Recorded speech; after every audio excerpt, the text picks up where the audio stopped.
The following is an exclusive presentation of Jessup Broadcasting, the sports leader in Southeast Georgia. World famous. The world famous Butch and Bob Show. World famous Butch and Bob Show for this Wednesday morning, 17th day of February. Butch Hubbard here with you along with Bob Morgan. And Bob, we're high-tech rednecks. We got State Representative Bill Werkheiser via Zoom from the Capitol. Take it away, Bob. Well, it's good to have him on the show. It's Wednesday, so it's Wednesdays with Werkheiser. Bill Werkheiser on the phone. Bill, how you doing today? Cold. Yeah. Are you in Atlanta? I am. Is it still raining and sleeting and all that good stuff, or what's going on? What's the weather? It's just cold. We're not having the rain that we're having down home, but I think it's about 10 degrees colder here. Again, as always, we appreciate you being here on Wednesdays with Bill Werkheiser. Big news today. Yesterday, the governor is sticking to his plan that he stated he wanted to do when he started the session. That's to overhaul the state citizens arrest law, taking aim at a statute that's been scrutinized last year after the fatal shooting in Brunswick down in Glenn County of Almont-Arbery. Again, the law dates all the way back to 1863, but he wants to change the law. He made some proposals yesterday. It looks like it's got bipartisan support. So you see that passing pretty easily, or do you think there will be some debate? No, I think we're going to be good. And as you said, anytime we can do something bipartisan, I think that's good. And you mentioned how old the law was. There was a lot of fear. And people, some of the emails I'm getting, they're getting confused between citizens arrest and stand your ground, which is totally two different things. Citizens arrest is being proactive and being the aggressor, and stand your ground is being the defender. So they are totally unrelated. And so, I think, again, it dates back to history in the 1800s. So I think it's a reasonable approach. And as far as the odds of it passing one of the 900 bills that we get filed, I would put it at 100%. How about that? Well, what I like about it is it still protects restaurant owners and store owners. They can hold these people for an hour, but they have to wait for the police officer or the deputy to arrive. But if they don't show up in an hour, they got to let them go. But again, like I said, there's a lot of store owners that are worried about shoplifters. They see them, they want to be able to hold them. So they have that ability to hold them for an hour, and then hopefully the officer will come and make the arrest. So you feel that you feel good about the proposal? If we can't get officers to show up in an hour, we got bigger problems. Yeah, right. Yeah, that's for sure. But, going back to the Arbery case, maybe you can find out from the governor or this Chris Carr, the attorney general, where's that GBI and where's that GBI investigation they were going to do to find out who's at fault, who did what? That's almost a year old. Where's that at? That's another one of those investigations we never get the results. Yeah, it sounds like you know as much as I do about that. It frustrates me. All these GBI, they ongoing. They go on forever. As my old friend used to say, in time, memories fade. Everything gets lost. Witnesses die. Sooner or later, there's no case. Yeah. So what's the problem? Why can't we find out? I still, this is my pet peeve. I don't see anybody but me bringing this up. But what bothers me about that whole case is the officers who show up in the middle of the afternoon with a man shot in the middle of the street, let these guys walk home. Nothing's been done to them. They've never been suspended, never been put on probate, nothing. Yeah, you're right. All the focus has been on... It's 3 months after 3 months after the video comes out, then all heck breaks loose and everybody gets all riled up. But, let's go back to the beginning. This guy's shot in the middle of the road at 1 o'clock in the afternoon, and officers show up and talk to McMichaels and say, looks like self-defense to me. Y'all go home.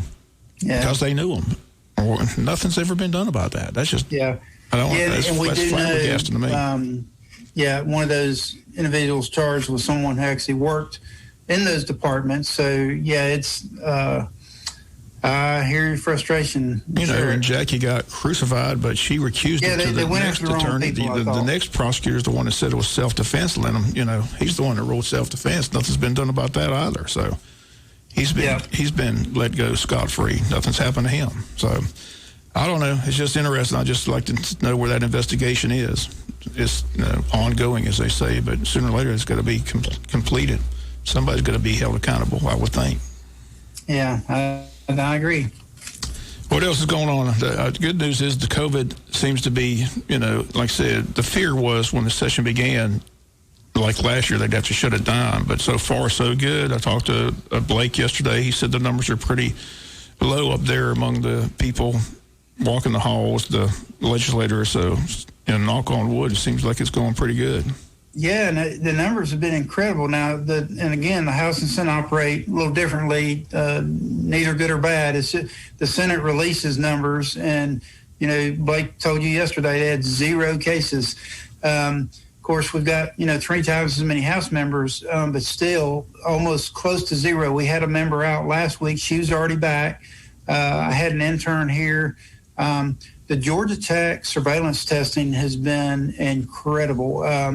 And I don't know if I told y'all earlier, but we had 3 cases, one being an intern here that got tested. Results came back positive. They all thought it was a false positive because they were feeling so good. 3 days later, they were sick. So that's how good the testing is. But the numbers have been close to 0. We had a rep. The last one I knew, a lady from Marietta, she's already back at work. So almost no cases up here, which is amazing because, we're a lot of contact between each other, and, we're always going home back into our district. We talk to a lot of people and come back. So, but, they're really stringent about their protocols. Like I always have a mask on.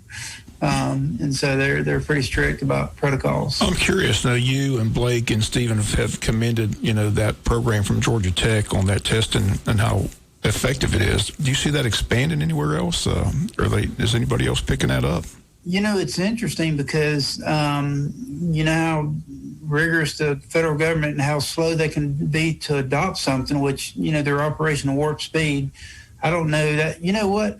I'm going to see Buddy Carter actually as soon as I get off right here. And since he was actually on the committee for Warp Speed on the vaccine, I'll have that discussion with him and ask, because I tell you what, just the stories you hear from the nasal swab is probably deterring others because they've heard all the horror stories, how bad it is. And I've had it done twice, and it's, if I had to have that done twice a week, I might have to find something else to do. Right. I've heard a lot about that too. State Representative Bill Werkheiser, that a lot of folks just don't like that nose swab. And here you spit in a cup, and that afternoon. But Georgia Tech, they've been doing it with their students. Since they've reopened back up, and they've just had unbelievable good results. Well, you talked about how good it is. I just wonder if anybody else has picked it up. So, talked to Blake yesterday about the budget. The first proposal has been passed. He's happy with the budget. A lot of employees statewide are getting a $1,000 check, so they're happy about that. Tell us about that, because a lot of people hear that. They want to know who all gets it, who doesn't get it. So, can you clarify who's getting that $1,000 payment? Yeah, and kudos to Senator Tiller. He did an incredible job. So the language is pretty broad, and I've had some emails saying, well, am I included? From the very broad definition, what we've heard is if you get a check directly from the state, if you're on the state's payroll, and you make less than $80,000, then you're included. If people work, so the obvious are the, we think of DOT workers and, those working in correctional facilities. But then, I had questions like, what about those who work for Pineland Mental Health and specific? So if someone works for one of those specific organizations and wants to email me, I will find out the answer specifically. But best I can tell, it is very broad, with the exception as if you make over $80,000. Okay. How about the election reform legislation? As we talked to Blake yesterday, like I said, we didn't get a chance to talk to Stephen this week because we were off for President's Day, but a lot of proposals have been presented. And when do the debates begin, and what all do you see getting passed? Blake says he thinks definitely something's going to be done with the voter ID for the absentee ballots. Is that how you see it? Yeah, I think so. There's been between 16 and 20 bills. One thing I know we're going to see is we're going to back up the last date to when you can ask for an absentee ballot, because there's just a lot of confusion if you try to order a ballot the Friday before Tuesday and expect for them to mail that to you and then, get it mailed back. So we're going to back that up. And I think for starters, you'll be asked to show a voter ID. An ID like a driver's license to receive a ballot. I don't think that's a high hurdle to ask. Some are arguing about, well, that means people have to have technology to do it. I think, that's kind of a small barrier nowadays with the technology and the stuff that we hold in our hand. So I think we'll see that. As far as the other stuff, I think Blake mentioned yesterday that the ballot boxes actually were part of the state of emergency. It was emergency order, so those will just go away naturally. Other than that, I don't think we'll go back to the days of before the no excuse. Leadership has already said they're not for repealing that. So I think the biggest thing is going to be the voter ID for really treating absentees the way we treat in-person voting. Those things ought to be the same. All right. For the first couple of weeks of the session, the big story was the guy wouldn't take the test, but apparently he's taking the test, so I guess everything's going smoothly with that. He's taking the test every day, just like everybody else. Well, if he wants to show up, he will. And I think he learned that pretty quickly. He didn't get to make his own rules. All right. So speaking of our local delegation, Representative Meeks has a bill on the floor today. Gets kind of in the weeds, but he certainly would know about it. So it has to do with timberland and tax accession, and a lot of it has to do with contiguous properties. Like if you buy an adjacent property, instead of continually getting two tax bills, it becoming over time one piece of property. And so a lot of that is just cleanup legislation. But he was fortunate enough to. I tell you what, like as I mentioned, we file about 900 bills around here, but to get one all the way through the process is tough. And so kudos to Stephen for getting it through the committees, getting it out of rules and onto the floor. So we'll be voting on that in a couple of hours. So is that anything else we need to be aware of this week? No, I was looking at just what we voted on yesterday. I've said this several times. A lot of stuff we do is very non-sexy. Like yesterday, if you think about it, when we were growing up, if you owned a three-wheeler, they became so dangerous. We went to four-wheelers. Well, ironically, now if you own a three-wheeler, you can have one on the interstate because they're super safe, but they're nothing like what we know as four-wheelers. But yet our code, if you look at our Georgia code, when it mentions three-wheelers, it's talking about the old. So, we voted to clean up code to get those, if it has seat belts and goes over a certain speed limit. Then we had another bill that trued up federal and state public health procedures. A really exciting bill about insurance companies and all the federal regulations and getting the state lined up with those. And then another one out of motor vehicles. So, like I said, a lot of the stuff is we're just catching up with either with technology or,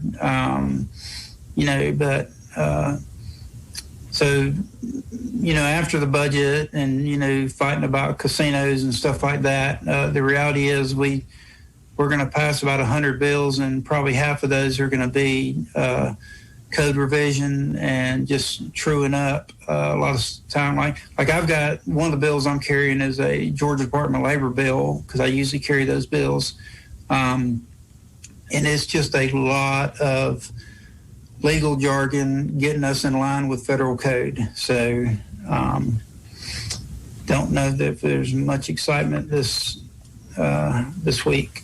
And if you're just joining us, Bill Werkheiser on the phone with us from Atlanta State Representative. I'm always curious what's on the mind of the constituents, and you always ask people to text you or call you if they have some questions. What are you hearing from your constituents while you're up in session? What's the big issue on their mind? And what are you hearing? So that's a great question. So first of all, we hear when people have problems. And this past year has been probably 90% with the Department of Labor if you haven't gotten your unemployment, and we can generally help you with those. The more broader statement is we can help you. Like if you filed your, tax return time is coming up right now. People are starting to file those tax returns. If it's been 4 or 5 weeks, don't call me the day after you file it, but you haven't got your return, we can generally get to the bottom of it and get that freed up. So anytime somebody has a problem with the state, they have will get communication. Another one is when bills, and this is what's really good. So if, let's say people are foster parents, and we have bills, because I'm on juvenile justice, we'll hear from those who say, hey, this is a great idea, appreciate it, or hey, y'all didn't think about this.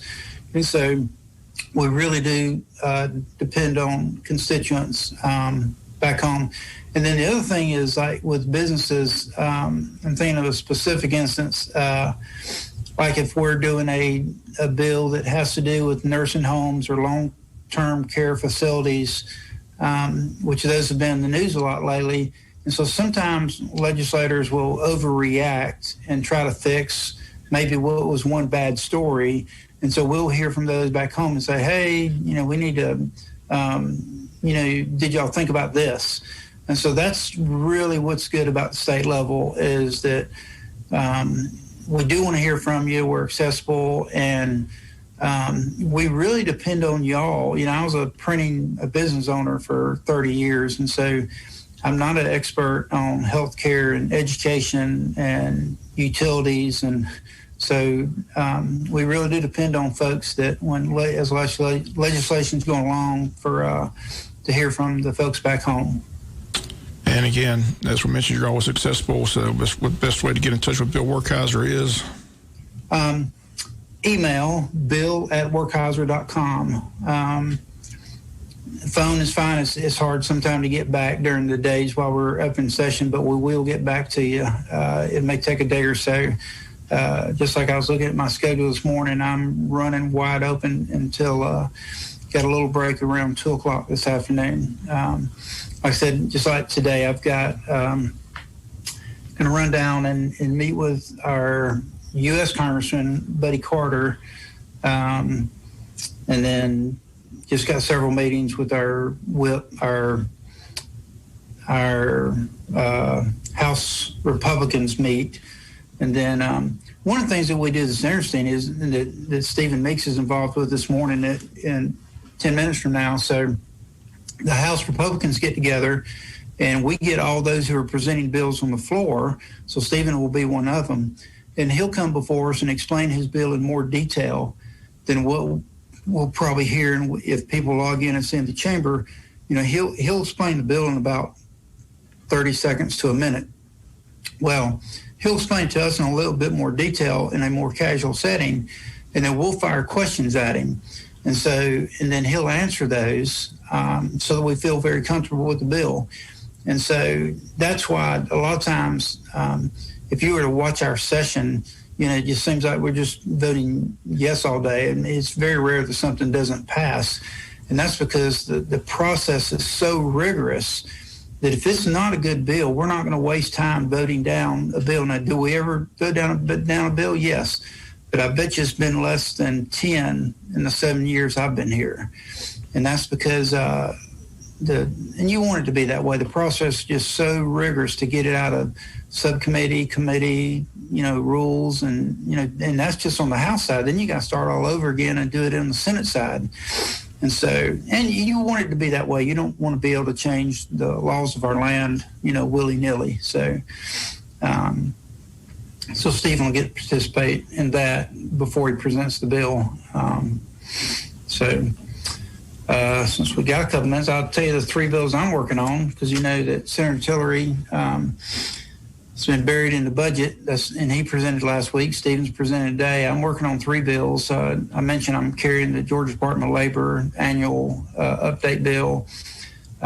Also trying to help a group that it's called a pauper's affidavit. It's where people that are getting released from jail have satisfied every other requirement. And the only thing that's preventing them from getting their driver's license back is the suspension fees, which can be from $200 to $400. So I'm working with a group to, if they have a income below the federal poverty line, and it's judge thinks it's a good idea to let them not pay those, and that helps because that's a big barrier to people getting out, getting jobs. And then the third bill is I'm helping a group with the occupational therapy compact, which means so if you have a license in Georgia, and this really hits on with me because I've got a wife that's a travel nurse, so if she goes to work in another state, she's got to apply for and go through all the rigmaroles of getting a license for that state.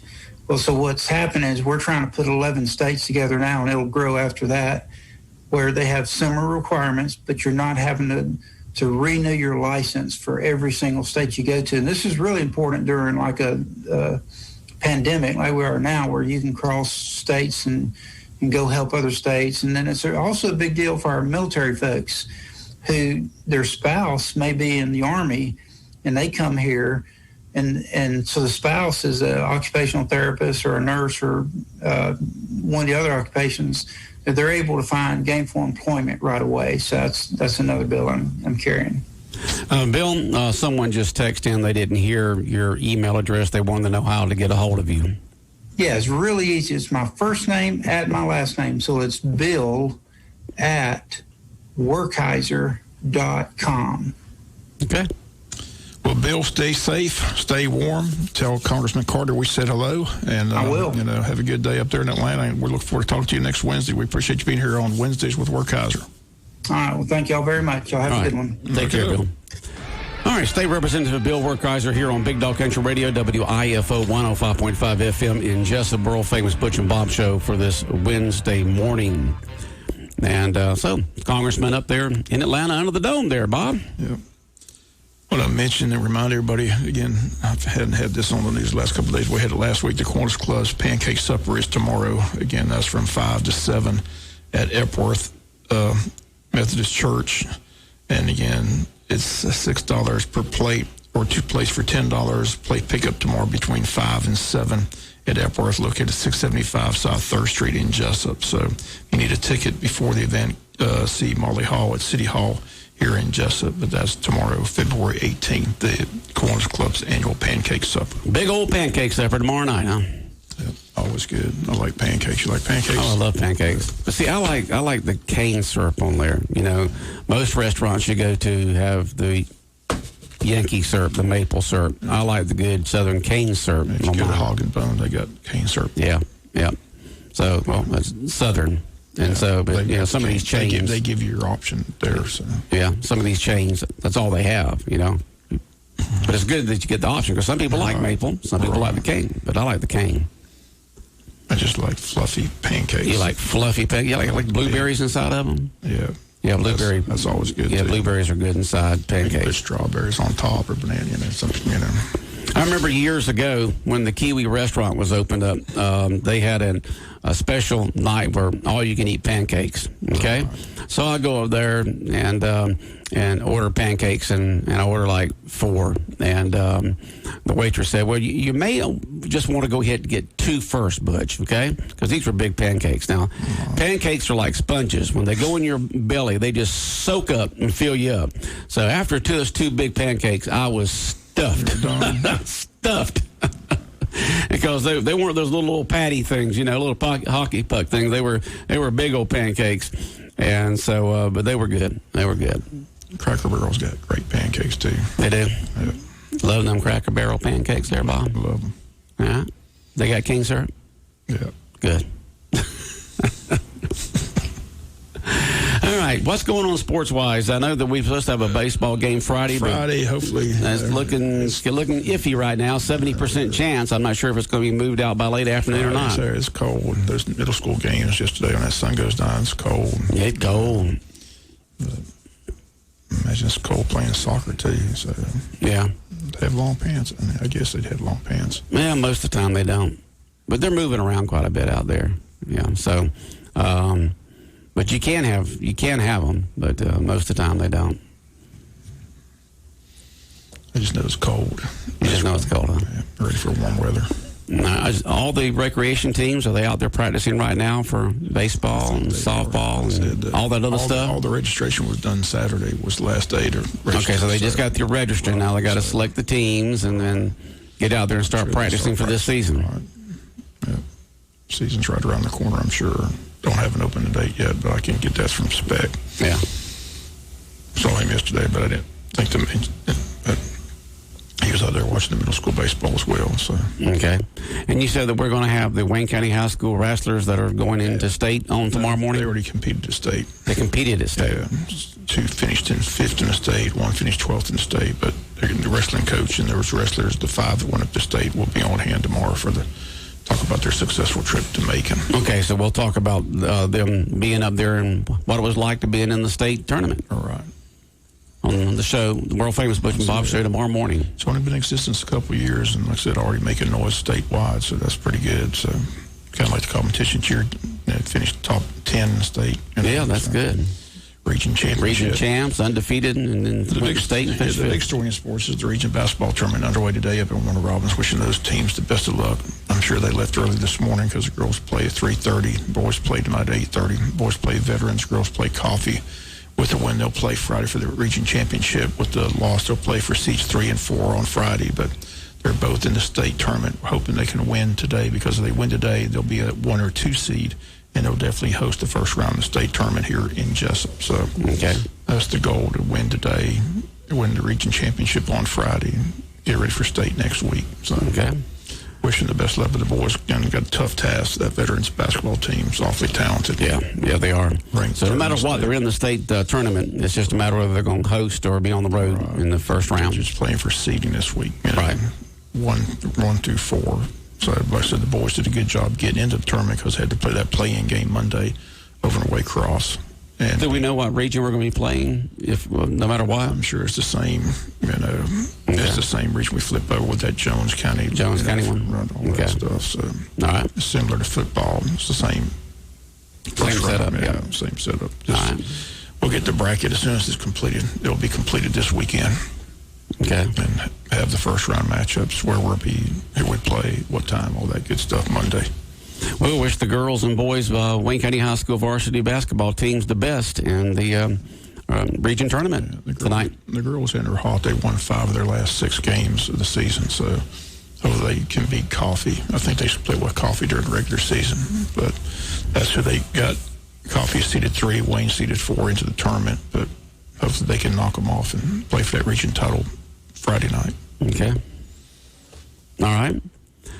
And you said that you went to a meeting last night, is that correct? I had the commissioner meeting. City commissioners had a work session. Yeah, it's kind of short, sweet. The audit report's supposed to be on it, but the auditor couldn't make it, so it was a quick meeting. I think it lasted about 20 minutes. Oh, wow. Anything good come out of it? I mean, they're doing those board appointments. Just all the board appointments. That's a lot of boards, you know that? Yeah, they're trying to get them all finalized. They're trying to get them up to date, trying to make sure they meet. Like I said, some of those boards haven't met in 7 years. Oh, wow. Pretty bad to have a board that's not meeting. Nothing can get done. All right. Any other meetings or other work session going on this week? The county's got that work session and meeting tomorrow. Okay. What are they talking about? Everything. Everything they tabled. Everything they tabled before, they're going to try to put back on the table this time, huh? Public Works Authority, Parks Authority, countywide chairman, which caused a mini riot last Wednesday. So all that's going to be tomorrow? Oh, that's tomorrow at the courtroom C, because the main thing, like I said, they got to discuss how they're going to secure the courthouses in the future and how they're going to, work on that downtown courthouse, which is a major project because it has a lot of repair work to be done. But judges were there. The senior judge, Stephen Scarlett, was there, stressing that these courthouses have to be secure. Mm-hmm. You have to have metal detectors. You got to have Right. everything that's required. If not, something, God forbid, happens, you're looking at a. Well, that's the reason why they're using Courthouse C so much now. It is more secure. That's where they're going to have the meeting tomorrow. Yeah. To go to what they have at that courtroom. Okay. It needs to be at every courthouse. But Well, downtown Bob, courthouse is the main thing. Like I said, it's such an old structure, but it's an historic structure. the story, when of course it was refurbished, what, about 15, 20 years ago? Sure. About 20 years ago? But like I said, they know it's going to be a major expense. So the question is how they're going to go about doing it. Yeah. It's probably going to be a splost referendum down the road somewhere. Maybe. We're just going to refurbish the downtown courthouse. But that's a beautiful structure. It is a beautiful. You go to the historic, county, beautiful. You go to the county meeting, they got a painting of that courthouse, and it's just a gorgeous, Yeah. it's just a gorgeous building. Well, when it was refurbished about 20 years ago, it was, that really upgraded and made it look really nice. But new security concerns now than they used to be. And so, got to get it in line. It's just required. It's mandatory. Yeah. You got to have it. So It's like when they build the new schools, you have to make them secure. It's not like the old days where everything was open and all that kind of stuff. Now you got to have limited access and all kinds of security stuff. Just the times you live in, Bob. Yeah, they talked about, unfortunately, that prisoner got out, murdered Glenn Thomas, had other targets. Could have been a lot worse than what it was, but it was tragic enough to, So that's another reason. And they talk about where that courthouse is. They have that school right across the street. Mm-hmm. So it's got to be secured. All right, so they're going to talk about that, and that'll be tomorrow night? Tomorrow night? Yeah, they got a work session at 5:30, the meeting at 6. Okay, and Bob, I have complete details for you on that on the morning newscast Friday morning. All right, Bob, have a good day. All right, the world-famous Butch and Bob Show brought to you by First Southern Bank, Damon's Famous Fingers and Wings, Murphy Builder Supply, and O'Quinn & Associates Country Financial, all here in Jessup. The world famous Butch and Bob Show.